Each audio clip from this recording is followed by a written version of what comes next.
120 तक जाएगी, लेकिन 80 से लेके 120 तक आपको R15 मिलेगी और 50 से लेके 80 के बीच आपको जिक्सर भी मिलेगी ना, हिल जाती है। तो अब जैसे गाड़ी चलाओगे ना तो गाड़ी ऑटोमेटिकली राइट साइड में जाने लगेगी या लेफ्ट साइड में जाने लगेगी, समझ सकते हो ना। तो वो चीज़ आपको पहले नोटिस करनी रहेगी, दैट बहुत लाउड है। तो अगर आप लाउड बाइक लेने जाते हो तो इंजन की अगर आप आवाज़ नहीं सुने हो, जस्ट उसका एग्जॉस्ट सुन रहे हो, तो इंजन का नॉइज़ जो है सुनना बहुत ज़रूरी है। अगर समझ इसमें चेनिंग वगैरह की टेंशनर जो रहता है, टाइमिंग चेंज रहती है, अगर वो अलाइनमेंट ही बिगड़ा हुआ है तो आप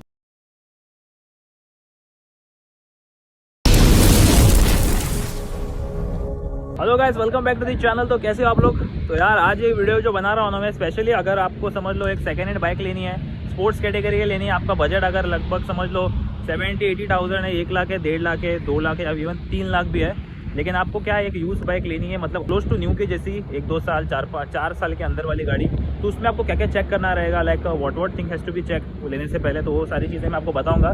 फिलहाल लाइनअप पे आप देख सकते हो, यहाँ पे R15M रुकी है, GD650 है, R15 V3 है और एक जिक्सर SF भी है। ठीक है, तो देख लो यार, वेदर तो यार सुपर्ब हो रहा है, मतलब बारिश गिर रही थी, आप बैकग्राउंड में देख सकते हो, वहाँ पे टनल वगैरह है, तो हमारे कारवार सिटी है, यहाँ पे बीच भी है, तो यहाँ पे चारों साइड से यार बाइक्स हैं। तो will start from the beginning. समझ लो अगर आपके पास एक 60 से लेके 80,000 की मतलब जो है बजट है, तो उस प्राइस में आपको जिक्सर मिल सकती है। ठीक है, इवन R15 भी मिल सकती है, लेकिन R15 को आपको लगभग आई गेस 1 लाख तक जाएगा, अगर मॉडिफाइड रहेगी तो 120 तक जाएगी, लेकिन 80 से लेके 120 तक आपको R15 मिलेगी और 50 से लेके 80 के बीच आपको जिक्सर भी मिलेगी। 150 कैटेगरी की बात कर रहा हूँ मैं, 200 की नहीं। ठीक है, तो समझ लो अभी आपको इस कैटेगरी में बाइक लेनी है यार, तो इसमें आपको बेसिक क्या क्या चेक करना रहेगा मैं आपको ये बताता हूँ। देखो, फर्स्ट ऑफ ऑल ना सबसे मेन होता है गाड़ी के सस्पेंशन। ठीक है, तो आपको सस्पेंशन सबसे पहले चेक करने रहते हैं। आप सस्पेंशन जैसे बात आती है ना, जैसे ऊपर से सस्पेंशन नहीं रहता है, you have to check from the bottom. ठीक है, तो आप यहाँ पे जैसे आते हो ना, यहाँ पे आप देख सकते हो, यहाँ पे अगर यहाँ से ऑयल लीक हो रहा है तो that is a major issue, क्योंकि आपको पता रहेंगे इसके अगर ये पाइप अगर आप रिप्लेस करने जाओगे ना कंपनी में, यामाहा में जाओगे या इवन आप सुजुकी में जाओगे, तो लगभग आपका 10,000 का फटका लग सकता है। ठीक है, क्योंकि these are from stainless steel. तो अगर आप यही चीज़ पहले से ही खराब लेकर आते हो, अगर समझ लो उस ओनर ने आपको बताया कि इसका जस्ट ये खराब है, पाइप वगैरह ठीक नहीं, तो आपको फिर भी एक बार जांच कर लेनी चाहिए।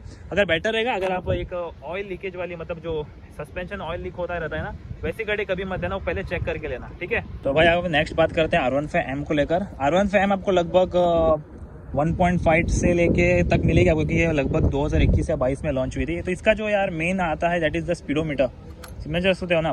तो स्पीडोमीटर इसका मेन, ये तो लेटेस्ट मॉडल है, जैसे आप 21 या 22 का मॉडल भी देखोगे ना, तो उसमें स्पीडोमीटर ऐसा बड़ा ही रहता है। तो स्पीडोमीटर आपको देखना रहेगा कि सारी चीज़ें उसमें चल रही है क्या नहीं। और आप एक और बात नोटिस कर सकते हो, जैसे आप गाड़ी में बैठते हो ना, like if you are sitting on the bike, आप ना गाड़ी चला कर देखो। बहुत लोग ऐसे रहते हैं कि जस्ट आपको आवाज़ सुना कर दिखाओ यार मेरे को गाड़ी नहीं चलानी। एक्चुअली आपको गाड़ी चलानी रहती है, क्यों पता है, जब आप गाड़ी चलाते हो ना तो उसकी आपको अलाइनमेंट पता चलती है कि बहुत सारी समझ लो अभी किसी की गाड़ी अगर वो एक्सीडेंटल है, समझ लो कहीं पे भी सेल्फ एक्सीडेंट पे, तो उसका अलाइनमेंट ना हिल जाती है। तो अब जैसे गाड़ी चलाओगे ना तो गाड़ी ऑटोमेटिकली राइट साइड में जाने लगेगी या लेफ्ट साइड में जाने लगेगी, समझ सकते हो ना। तो वो चीज़ आपको पहले नोटिस करनी रहेगी, that is very very important thing. वो जस्ट R15 को लेकर नहीं बोल रहा हूँ मैं, इवन आप एक GT लेने भी जा रहे हो, आपने जस्ट उसका एग्जॉस्ट नोट सुना है कि भाई GT650 है, मेरे को 2-2.5 लाख में मिल रही है, तो आपको यार वो मेन चेक करनी है, क्योंकि दिस इज़ लाइक ये बीस्ट है, समझ रहे हो ना, देखो कितनी हैवी है। ओके, सो ये बीस्ट है, मतलब आप इसको लेकर भाई 80-90 स्पीड पे तो नहीं चलाओगे, राइट। आप इसको लेकर लगभग 140-150 पे चलाओगे। तो आप जैसे हाई स्पीड पे रहोगे तो you have to check the alignment की गाड़ी भाई कहीं वॉबल वगैरह नहीं करे, जैसे एटलीस्ट 100-120 पे तो नहीं कर रही है ना। हाई स्पीड्स की बात नहीं कर रहा हूँ मैं, जैसे टॉप स्पीड की बात नहीं कर रहा हूँ, एटलीस्ट बेसिक स्पीड में अगर ये वॉबल कर रही है, टुवर्ड्स राइट साइड जा रही है, लेफ्ट साइड जा रही है, तो आपको जो यार उसकी अलाइनमेंट देखनी होगी, जैसे उसकी जर्सी को वगैरह देखना होगा। ठीक है ना, that is also main important thing. Next बात करते हैं यार, आप इंजन की ओर देख सकते हो। आप इंजन यहाँ से बहुत अच्छा दिखता रहेगा, इस साइड से आप देख रहे हो, समझ लो आप इस साइड से भी इंजन देख रहे हो, तो आपको ना हमेशा टॉप साइड से भी वो इंजन वगैरह देख लेना चाहिए। समझ लो आप यहीं से देख रहे हो, आप इंजन की ओर नहीं देख रहे हो, कहीं कहाँ से अगर इंजन ऑयल लीक हो रहा है, नॉट फ्रॉम द साइड, मैं इंजन की बात कर रहा हूँ, इंजन पे कहीं पे भी डैमेज है, अगर वहाँ कहीं से लीक हो रही है तो आपको यार भारी नुकसान हो सकता है। जस्ट मैं GD650 की बात नहीं कर रहा हूँ, अगर आप एक फेड मोटरसाइकिल लेते हो भाई, तो आपको एक मैकेनिक लेकर जाना होगा भाई। हमेशा ना जब आप एक सेकेंड हैंड बाइक लेने जाते हो तो हमेशा आपके साथ एक मैकेनिक रखो जिसको बेसिक नॉलेज रहती है, मतलब गाड़ी का हर कुछ की नॉलेज रहती है। तो फेड मोटरसाइकिल अगर आप लेने जाते हो ना, तो आपको इसका इंजन वगैरह नहीं देखता है, तो आपको यार वो झाँक कर देखना होगा। तो बेटर अगर आप एक मैकेनिक को वगैरह लेकर जाओगे तो वो इंजन वगैरह देखेगा कि क्या कुछ से कहाँ पे ऑयल लीकेज तो नहीं हो रहा है, समझ रहे हो ना। तो वो सारी चीज़ें आपको चेक करनी रहेगी। ठीक है ना, तो अभी हम नेक्स्ट बात करते हैं भाई टाइमिंग चेन वगैरह की। तो आप जैसे बाइक्स लेते हो ना, समझ लो अगर आप एक लाउड R15 ले रहे हो जिसमें लाउड एग्जॉस्ट लगा है, तो आप जैसे ही गाड़ी स्टार्ट वगैरह करोगे यार, तो इसमें एग्जॉस्ट की आवाज़ ही आएगी, इंजन की आवाज़ वगैरह नहीं आएगी। तो आपको इंजन को ना बहुत नज़दीकी से उसकी आवाज़ लेनी होगी। समझ लो इसका चाइनिंग चेन वगैरह, मतलब समझ सकते हो ना, इंजन के कुछ अलाइनमेंट बिगड़ी है तो इसमें वो टेंशनर जैसे आवाज़ नहीं लगती है। लेकिन अगर ये बाइक पहले से ही लाउड है, मैं जस्ट R15 की बात नहीं कर, इवन GT भी बहुत लाउड है, तो अगर आप ये लाउड बाइक लेने जाते हो तो इंजन की अगर आप आवाज़ नहीं सुने हो, जस्ट उसका एग्जॉस्ट सुन रहे हो, तो इंजन का नॉइज़ जो है सुनना बहुत ज़रूरी है। अगर समझ इसमें चेनिंग वगैरह की टेंशनर जो रहता है, टाइमिंग चेन रहती है, अगर वो अलाइनमेंट ही बिगड़ा हुआ है तो आपको भी यार पहले लेते ही 2-3 महीने में ही खर्चा आ सकता है, समझ रहे हो। तो आपको सारी चीज़ें ना बाइक में पहले देखने रहती है। इसलिए मैं हमेशा कहता हूँ कि आप जब भी आप लेके जाए तो एक प्रोफेशनल बंदे को साथ में लेके जाओ जो आपकी बाइक जांच करें कि ये गाड़ी सही है या नहीं, ठीक है ना। एक और चीज़ नोटिस कर, that is the alloy. Alloy भी बहुत मेन रहते हैं, तो आप एलॉय वगैरह देख लो कि कहीं उस पर क्रैक वगैरह नहीं है ना। इवन आप सस्पेंशन पीछे का देख सकते हो, सस्पेंशन वगैरह खराब तो नहीं, कि बहुत ज़्यादा बाउंसी रहेगा तो खराब रहेगा। अगर आप खराब रहेगा तो आपका पहले ही बहुत ज़्यादा बड़ा फटका लग जाएगा। इवन आप उसके डिस्क प्लेट भी देख सकते हो, ठीक है। तो सारी कुछ चीज़ें आप देख लो कि यार सही है क्या नहीं, गाड़ी अच्छी है क्या नहीं, ठीक है ना। उसके हिसाब से आप देख लो, फिर कर लो। तो यार इतना पैसा लगा रहा तो आपका भी मुझे लगता है कि पैसे बचाने चाहिए, राइट। तो इसके हिसाब से आप गाड़ी देख लो, कौन सी भी गाड़ी रहने दो, ठीक है।